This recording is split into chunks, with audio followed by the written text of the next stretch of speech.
त्रैलोक्यविजयं श्रीनरसिंहकवचम्। नारदोवाच इन्द्रादिदेववृन्देश ईड्येश्वर जगत्पते महाविष्णो नृसिंहस्य कवचं ब्रूहि मे प्रभो। यस्य प्रपठनात् विद्वान् त्रैलोक्यविजयी भवेत्।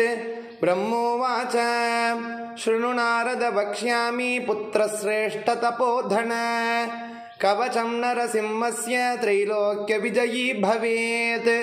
सृष्ट्यागं जगतां वत्स पठनाद्धारणाद्यतः लक्ष्मीर्जगत्त्रयं पाति संहर्ता च महेश्वरः। पठनाद्धारणाद्देव भगवश्च दिगीश्वराः।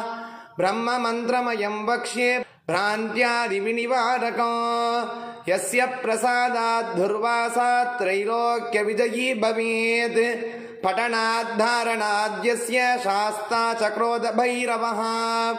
त्रैलोक्यविजयस्यास्य कवचस्य प्रजापतिः।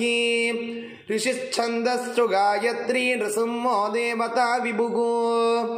चतुर्वर्गे च शान्तौ च विनियोगप्रकीर्तितः। क्षौं बीजं मे शिरः पातु चन्द्रवर्णो मगामणुः। ॐ उग्रं वीरं महाविष्णुं ज्वलन्तं सर्वतोमुखं नृसिंहं भीषणं भद्रं मृत्युं नमाम्यहम्।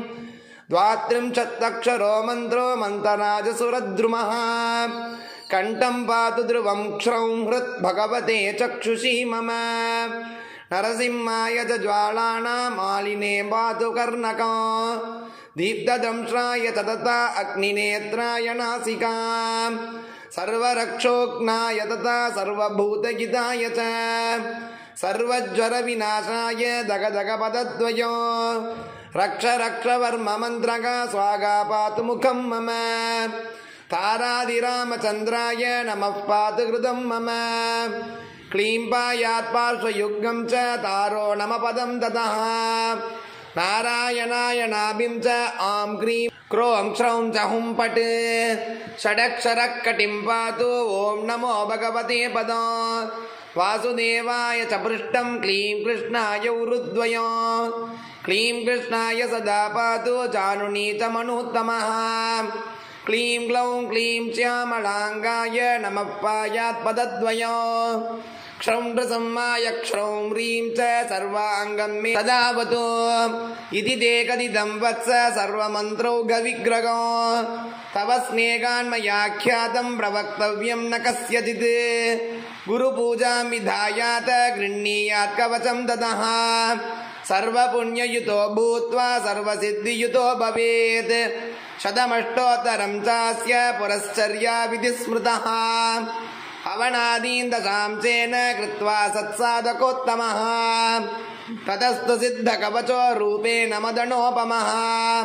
स्पर्धामुद्धूय भवने लक्ष्मीर्वाणी वसेन्मुखे। पुष्पाञ्जल्यष्टकं दत्त्वा मूलेनैव पठेत् सकृत्। अपि वर्षसहस्राणां पूजानां बलमाप्नुयात्। भूर्जे विलिख्य कुटिकां स्वर्णस्थां धारयेत् यदि। कण्ठे वा दक्षिणे भागो नरसिंहो भवेत् स्वयं। योषित्वामभुजे चैव पुरुषो दक्षिणे करे। बिभ्रियात् कवचं पुण्यं सर्वसिद्धियुतो भवेत्। काकवन्द्या च या नारी मृतवत्सा च या भवेत्। जन्मवन्द्या नष्टपुत्रा बहुपुत्रवती भवेत्। कवचस्य प्रसादेन जीवन्मुक्तो भवेन्नरः। त्रैलोक्यं क्षोभयत्येवं त्रैलोक्यविजयी भवेत्। भूतप्रेतपिशाचाश्च राक्षसा दानवाश्च ये तं दृष्ट्वा प्रपलायान्ते देशाद्देशान्तरं ध्रुवम्। यस्मिन् गृहे च कवचं ग्रामे वा यदि तिष्ठति तद्देशं तु परित्यज्य प्रयान्ति ह्यातिदूरतः। इति श्रीब्रह्मसंहितायां 17 त्रैलोक्यविजयं नाम श्रीनृसिंहकवचं सम्पूर्णम्।